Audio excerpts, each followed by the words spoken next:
Jose brown క్రికెట్లో ఈ పేరు పెద్దగా ఎవరికీ పరిచయం లేదు. ఇప్పటి వరకు దేశవాళీ లీగ్లో మాత్రమే ఆడిన ఈ ఓపెనర్ జాతీయ జట్టులో చోటు దక్కించుకోలేకపోయాడు. దీంతో ఈ ప్లేయర్ను ఎవరూ పట్టించుకోలేదు. అయితే ఒక్క ఇన్నింగ్స్తో అందరి దృష్టిని తన వైపు తిప్పుకున్నాడు. ఈ 30 ఏళ్ల ఓపెనర్ టీ20లో సెంచరీ చేయడమే గగనమనుకుంటే ఏకంగా 57 బంతుల్లో 140 పరుగులు చేసి పెను విధ్వంసం సృష్టించాడు.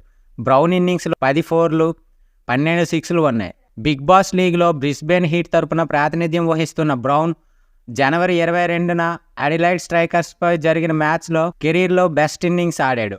స్ట్రైకర్స్ బౌలర్లను ఊచకోత కోస్తూ బౌండరీల వర్షం కురిపించాడు.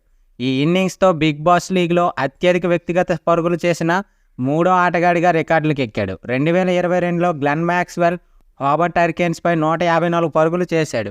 2021లో సిడ్నీ థండర్పై స్టోయినిస్ 147 పరుగులు చేశాడు. 41 బంతుల్లో సెంచరీ పూర్తి చేసుకున్న బ్రౌన్ ఈ లీగ్లో ఫాస్టెస్ట్ సెంచరీ నమోదు చేసిన ఆటగాడిగా మ్యాక్స్వెల్తో సంయుక్తంగా 2వ స్థానంలో నిలిచాడు.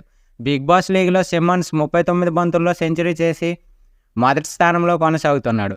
మరి బ్రౌన్ విధ్వంసంపై మీరేమనుకుంటున్నారో కామెంట్లో తెలియజేయండి. మరిన్ని వీడియోల కోసం మన ఛానల్ని లైక్ చేయండి, షేర్ చేయండి, సబ్స్క్రైబ్ చేయండి.